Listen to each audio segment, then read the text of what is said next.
Radio Eternidad, impactando el presente con un mensaje eterno. Gracias y paz, amados hermanos. Soy Juan Manuel Vaz y nos encontramos aquí nuevamente en un programa Defendiendo mi Fe en Radio Eternidad. En el día de hoy me gustaría hablar de un tema delicado, pero también cargado de advertencias santas y solemnes. La importancia de entender que muchos de los maestros que pisan púlpitos serán un día condenados por el Señor. La condenación que el Señor tiene para maestros fraudulentos, para falsos pastores, para falsos siervos, es una condenación severa. Y por eso quiero empezar nuestro programa de hoy, en el que vamos a hablar un poco de este asunto, llamando a la advertencia y llamando a abandonar toda idea de jugar con la palabra de Dios, de jugar con el pueblo de Dios y de ocupar un púlpito cuando no es el lugar donde Dios nos ha querido poner a través de este mensaje de hoy. El texto con el que quiero lanzar el programa de hoy es el siguiente, Santiago capítulo 3 y los versículos 1 y 2, donde leemos esto. Hermanos míos, no os hagáis maestros muchos de vosotros, sabiendo que recibiremos un juicio más severo. Porque todos tropezamos de muchas maneras. Si alguno no tropieza en lo que dice, es un hombre perfecto, capaz también de refrenar todo el cuerpo. ¿Recuerdan? ¿Ven esta frase con la que empieza? Hermanos, no os hagáis maestros muchos de vosotros, porque un juicio más severo es el que habrá. Esto no solo aplica a falsos maestros, sino que es una advertencia también contra personas que están en el contexto de la verdadera iglesia del Señor. Nuestras palabras en lo alto de un púlpito nunca van a pasar por alto, nunca van a ser olvidadas por el Señor. El Señor tiene en cuenta cada cosa que decimos, cada mensaje que pronunciamos, cada cosa que hacemos en su nombre, con la Biblia abierta y en lo alto de un púlpito. El Señor un día va a tenernos delante de Él y vamos a tener que rendir cuentas por nuestras palabras. Santiago ya había enseñado en alguna ocasión que la fe y las palabras están muy vinculadas, muy unidas. Por ejemplo, en Santiago 2:14 dice así: ¿de qué sirve, hermanos míos, si alguno dice que tiene fe pero no tiene obras? ¿Acaso puede esa fe salvarlo? Y justo más adelante dice en Santiago 2:26, porque así como el cuerpo sin el espíritu está muerto, así también la fe sin las obras está muerta. ¿Y qué tiene que ver esto con las palabras? Cuando nosotros vemos que la fe sin obras está muerta, nosotros en ese contexto vemos que enfatiza la obediencia, una vida de santidad, una vida agradable a los ojos del Señor. Una de las marcas distintivas del verdadero creyente son esas obras. No se trata de que la salvación consta de fe más obras, de que para ser salvo necesitamos fe en Jesucristo y buenas obras. No, en este caso Santiago está mostrando que las obras son el resultado de una verdadera fe salvadora.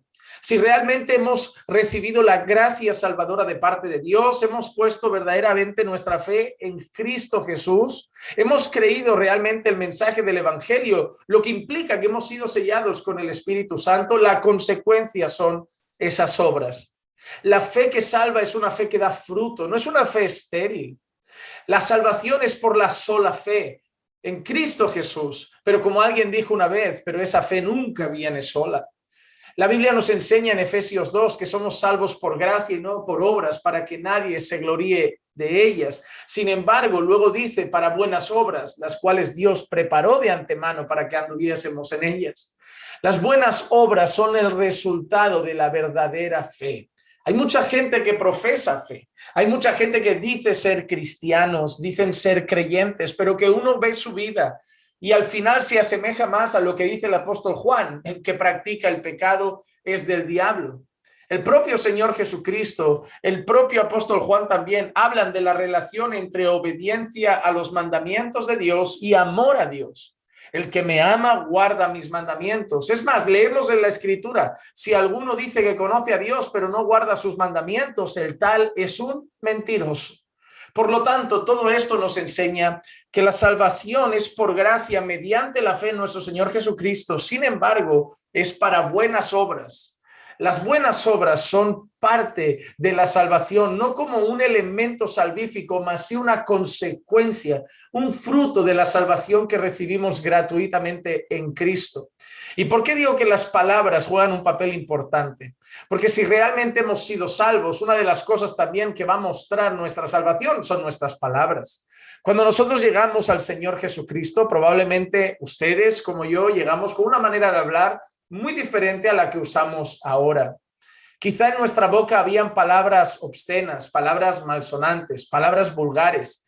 Quizá estábamos acostumbrados a los gritos, a la ira en nuestras palabras, a palabras hirientes. Quizá veníamos de un contexto de la calle donde nuestras palabras estaban marcadas por el barrio, por la calle, y usábamos palabras realmente vulgares, insultos, tacos, como le llamamos aquí en España, tacos. Sé que en México es una comida, pero aquí en España tacos es como llamamos a esos insultos, a esas palabras malsonantes, obscenas. Y a lo mejor era algo común en nuestra boca, ni siquiera a veces lo usábamos para ofender o para realmente lastimar a una persona, pero era el lenguaje sucio común en nuestros labios. Una de las cosas que hizo Cristo cuando nos redime es que también redime nuestro corazón, y la boca habla de lo que el corazón está lleno, y por lo tanto un corazón redimido por Dios va a hablar diferente, y nuestras palabras ahora van a ser otras, como dice la Escritura, sazonadas con sal, que impartan gracia, que edifiquen a los que escuchan. Entonces nuestra boca, nuestras palabras, está claramente marcada por nuestra fe.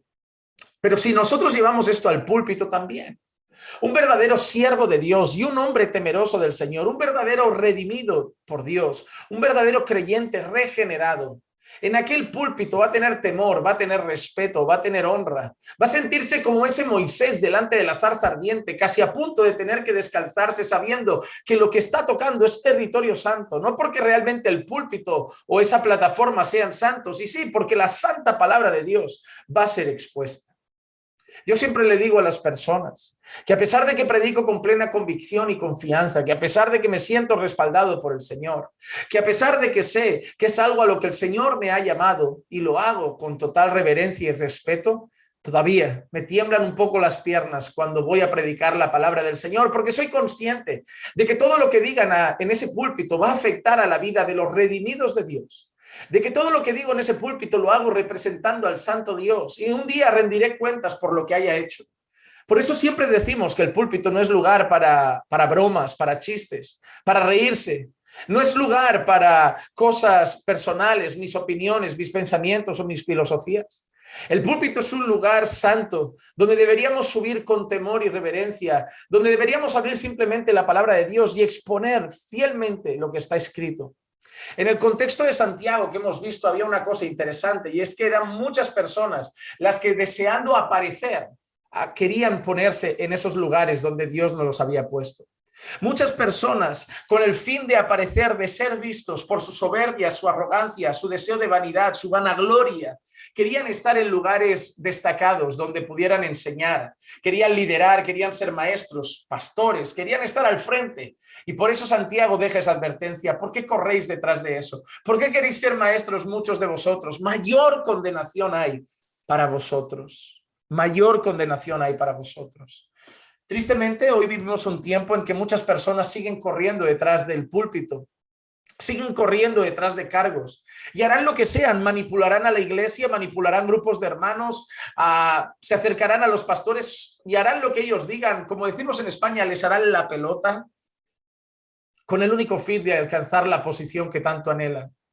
Hay personas que entran por la puerta de una iglesia y no tienen deseo de amar a Dios, servir a la iglesia, de servir al prójimo. Tienen deseos de estar ahí, delante de los ojos de todos, ser contemplados, para que todo el mundo sepa cuánto saben, cuán grande es su talento, cuánto valen, cuán importantes son, cuán elocuentes, cuán buenos oradores son. Quieren aparecer, quieren estar delante. Eso les lleva a menospreciar a otros maestros y pastores, al fin, por su orgullo y soberbia, creyendo que ellos sí merecen estar ahí arriba, y buscarán la iglesia que se lo permita hacer, buscarán la manera, la trampa, el atajo que sea necesario para alcanzar lo que quieren. En el contexto de las iglesias reformadas de hoy es muy común. ¿Por qué? Porque muchas personas estaban en iglesias malas, iglesias con mala doctrina, iglesias con malos fundamentos y descubren las doctrinas de la gracia, descubren verdadera doctrina bíblica y de golpe analizan su iglesia y es una iglesia que está mal y ellos, ahora sí, como sintiéndose superiores al resto, no hay ninguna iglesia buena en la zona, entonces yo tengo la necesidad de empezar a enseñar porque yo he descubierto la verdadera doctrina, la sana doctrina y yo sí voy a hacer las cosas bien y se ponen en un lugar donde Dios no les ha llamado muchas veces. Porque al final, el ministerio pastoral, si te han llamado a ser plantador de iglesias, a pastorear una iglesia, debes entender que no es un capricho de los hombres, es un llamado de Dios. Y en cuanto a la enseñanza también. Aunque muchos quieran enseñar, aunque muchos quieran estar en el púlpito, se pueden hacer cursos de oratoria, sí. ¿Se puede preparar un buen sermón haciendo algún curso de predicación? Claro que sí. Se pueden hacer talleres de predicación y aprender a elaborar un buen mensaje. Pero la hora de enseñar y la hora de exponer, yo estoy firmemente convencido de que la enseñanza y la exposición es un don de Dios. Romanos 12, 6 y 7 dice, pero teniendo dones que difieren, según la gracia que nos ha sido dada, usémoslo. Si el de profecía, úsese en proporción a la fe, si el de servicio en servir o el que enseña en la enseñanza. La enseñanza es contemplada por el apóstol Pablo, inspirado por el Espíritu Santo como un don, como un don. Así que debemos ser fieles en ese uso de ese don. Hay una advertencia de Santiago, cuidado, no queréis tomar un lugar donde Dios nos ha puesto, cuidado con querer aparecer, cuidado con la arrogancia y soberbia de vuestro corazón, que os lleva a querer ser vistos, al final vais a estar delante de Dios y un juicio más severo hay. ¿Por qué? Porque habéis estado al frente hablando en su nombre, hablando a su pueblo. Eso no es cualquier cosa. El llamado de todos aquellos que el Señor levanta para la enseñanza y la predicación es un llamado a transmitir fielmente el mensaje de la palabra de Dios. Segunda de Timoteo 2:2 dice así Pablo a ese discípulo amado: y lo que has oído de mí en presencia de muchos testigos, eso encarga a hombres fieles que sean idóneos también para enseñar a otros. Mira, hombres fieles, hombres llamados por Dios para esa encomienda y que sean capaces o idóneos para enseñar también a otros. Vemos carácter y vemos un don, una habilidad otorgada por el Señor. Vemos el carácter, fieles, y vemos el don, idóneos para enseñar a otros. Es importante escoger bien a los hombres que van a pisar el púlpito, porque el púlpito es un lugar muy, muy, muy importante en la iglesia, por no decir el más importante, desde donde la revelación de Dios corre a través de los bancos de nuestras iglesias, llega a los oídos de los hermanos, incluso visitantes, y alcanza los corazones, fortaleciendo la fe de muchos, restaurando vidas, salvando pecadores. Hay que tener mucho cuidado con quién se pone en el púlpito y lo que se hace allí. El púlpito es un lugar de mucha responsabilidad. Y a mayor responsabilidad, mayor exigencia. Lee estas palabras de Lucas 12, 47 y 48. Y aquel siervo que sabía la voluntad de su Señor y que no se preparó ni obró conforme a su voluntad, recibirá muchos azotes. Pero el que no la sabía, hizo cosas que merecían castigo, será azotado poco. A todo el que se le haya dado mucho, mucho se demandará de él. Y al que mucho le han confiado, más le exigirán. ¿Has visto qué importante esto? Sí, yo sé que no tiene nada que ver con nuestro contexto, pero mira las frases finales, mira la expresión final. A todo el que se le haya dado mucho, se le demandará mucho, y al que se le haya confiado mucho, se le exigirá más. Se le exigirá más. El Señor ha confiado a algunos hombres la enseñanza de la palabra, la predicación de la palabra. Ha levantado pastores, ha dado maestros a su iglesia para enseñar y predicar fielmente las escrituras. Eso es una gran responsabilidad. Se les ha confiado mucho, se les ha entregado mucho y mucho se les será exigido. Por eso no debemos subir de cualquier manera a los púlpitos. Por eso no debemos subir a esas plataformas, abrir la Biblia y exponerla sin ningún tipo de temor. Debemos hacerlo con respeto y con reverencia. Debemos hacerlo con un santo temor de Dios. ¿Por qué? Porque aquellos que no lo hagan, aquellos que no prediquen fielmente la palabra del Señor, aquellos que jueguen con el púlpito, aquellos que jueguen con la predicación, aquellos que jueguen con la enseñanza, aquellos que no se lo tomen en serio, mayor juicio, un juicio más severo les espera. Marcos 12, 38 al 40 dice así: Y en su enseñanza les decía, cuidaos de los escribas, a quienes les gusta andar con vestiduras largas y aman los saludos respetuosos en las plazas, los primeros asientos en las sinagogas y los lugares de honor en los banquetes, que devoran las casas de las viudas y por las apariencias hacen largas oraciones. Estos recibirán mayor condenación. ¿Has visto? Los escribas y fariseos, estos recibirán mayor condenación. ¿Por qué? Querían los primeros lugares, querían estar en la silla, en la cátedra de Moisés, querían enseñar la ley, querían ser referentes, pero por dentro, podridos. Corazones podridos, sepulcros blanqueados, se aprovechaban de la gente, la motivación era equivocada, querían beneficiarse de las personas, querían el aplauso de los hombres, querían los ojos de los hombres clavados sobre ellos, y por eso al final el Señor Jesús dice, recibirán mayor condenación.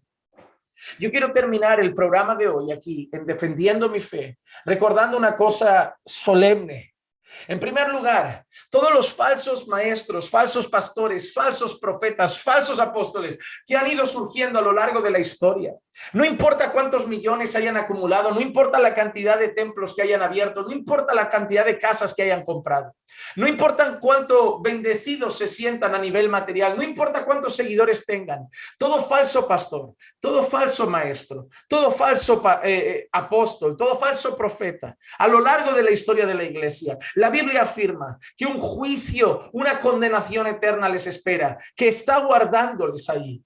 No importa cuánto dinero hayan acumulado, cuántas personas les sigan o cuánto hayan sido aplaudidos. No importa la admiración de todos sus seguidores. Cuando estén delante del Señor, un juicio severo recibirán todos los herejes y farsantes que se han levantado a introducir herejías encubiertamente en la iglesia, que han hecho que se expandan como lepra. Así como todos los predicadores del Evangelio de la Prosperidad, del movimiento de Palabra de Fe, de estos movimientos actuales que están surgiendo, ese Evangelio humanista, todos esos predicadores falsos, todos esos falsos maestros recibirán un día la condenación eterna que Dios tiene reservada exclusivamente para ellos. No que el resto no reciban condenación, obviamente hay condenación para todos los impíos, pero en la Biblia hay avisos especiales para todos esos falsos maestros, falsos apóstoles, falsos pastores, para todos esos herejes, siervos del mismo diablo, usados por Satanás, alimentados por su propia codicia, cuyo Dios es su propio vientre, y que solo usan la iglesia como un medio de ganancia. Esos proxenetas del evangelio, aquellos que prostituyen a personas, juegan con su fe y usan el nombre de Dios en vano para hacerlo, un día serán eternamente condenados. Pero otro aviso, eso está claro y lo sabemos. El segundo aviso es el siguiente, para todos aquellos que son hombres de Dios y suben cada día a predicar la palabra del Señor, a esos hombres llamados por Dios a predicar la palabra, pastores de Dios, siervos de Dios, maestros del evangelio, suban con temor, no jueguen con el púlpito, no osen abrir las sagradas escrituras, la revelación de Dios, no osen hablar de la santa palabra de Dios, infalible, suficiente, inerrante, autoritativa, poderosa revelación perfecta del santísimo Dios, y lo hagan de cualquier manera. No se suban nunca para decir, bueno, voy a traer cualquier mensaje, una palabrita. No, háganlo con celo, háganlo con temor, háganlo con santa reverencia al Señor, recordando que están ante los ojos del Dios Todopoderoso, que está midiendo cada una de sus palabras y que todo lo que dicen lo dicen a los redimidos de Cristo. Y que el Señor va a estar ante ustedes un día pasando lista de todas aquellas cosas que le ha dicho a la iglesia. Si usted es un llamado de Dios a predicar el evangelio, a enseñar las escrituras, hágalo con un santo temor.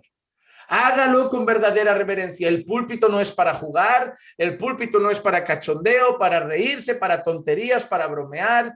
El púlpito es para predicar la palabra de Dios con temor y temblor. El púlpito es para anunciar las buenas nuevas de salvación. El púlpito es para testificar de Cristo y su santo evangelio. El púlpito es para dar a conocer la perfecta revelación de Dios a su pueblo. Y el púlpito es para pregonar las buenas nuevas de salvación, para ver cómo el Señor sigue añadiendo a su iglesia los que han de ser salvos. Pero un tercer aviso que tengo que hacer. Para aquellas personas que movidos por el deseo de aparecer, por el deseo de estar delante, por el deseo de ser vistos, corren, manipulan a la gente débil, juegan con los necios y hacen lo que sea necesario para ganarse el apoyo de un grupo y acabar estando delante, teniendo no lo que Dios tiene para ellos, sino lo que ellos están forzando. No lo que Dios ha preparado para ellos, sino lo que ellos fuerzan, y al final lo van a hacer sin que sea su llamado. Y acabarán haciendo daño a sus vidas, sus familias, a la iglesia. Cuidado. ¿Por qué queréis ser maestros muchos de vosotros? Un juicio más severo hay para nosotros. Ese lugar es un lugar del que teníamos que tener un santo temor. Ir con convicción plena, sí, pero con un santo temor de lo que vamos a hacer. No corras a ponerte donde Dios no te ha llamado. Si en ti se despierta ese deseo, examina tu corazón. Llévalo en oración al Señor. Trata con el orgullo, la soberbia, la vanidad, el deseo de vanagloria. Trata con ello. No hay nada mejor que servir al Señor donde Él te ha puesto. A veces no es el púlpito, pero va a ser igual de honroso y digno servirlo en cualquier otro lugar y en cualquier otra área. En el cuerpo no todos son ojos, también hay dedos, también hay pies, nariz, oreja. No todos son ojos. Hay del cuerpo si todo fuera ojos, ¿dónde estaría el olfato? Todos somos útiles en este cuerpo, cada uno con un llamado y una función diferente, pero sepamos hacer aquello para lo que el Señor nos ha llamado y no nos seamos movidos por codicia, avaricia y vanagloria y vanidad a buscar los lugares donde el Señor no nos ha puesto. ¿Por qué? ¿Para qué queréis ser maestros muchos de vosotros? Mayor condenación hay para vosotros. O como dice la Biblia de las Américas, un juicio más severo hay para vosotros. Que guardemos estas palabras en nuestro corazón, que sepamos que esto es cosa seria, que hay mucha gente jugando con estas cosas que son santas a los ojos del Señor y que estas palabras queden grabadas en cada uno de nosotros. No olvides compartir este material con otras personas, enviar este vídeo a más y más amigos que puedan escuchar este consejo, este devocional, este mensaje, para que podamos empezar a tomar los púlpitos con más temor y reverencia, y para que quizá Dios mueva el corazón de alguno que estaba pensando en tomar un lugar equivocado, a frenarse y a buscar el lugar donde Dios lo quiere poner a él. Y también quizá llegue a los oídos de algún farsante que se ha movido al arrepentimiento antes que la condenación eterna caiga sobre él para siempre. Hasta aquí un nuevo programa, Defendiendo mi Fe, aquí en su radio, Radio Eternidad. Que la gracia y la paz de nuestro Señor Jesucristo sea con todos y cada uno de ustedes siempre. Y recuerden que los amamos en el Señor. Radio Eternidad, impactando el presente con un mensaje eterno.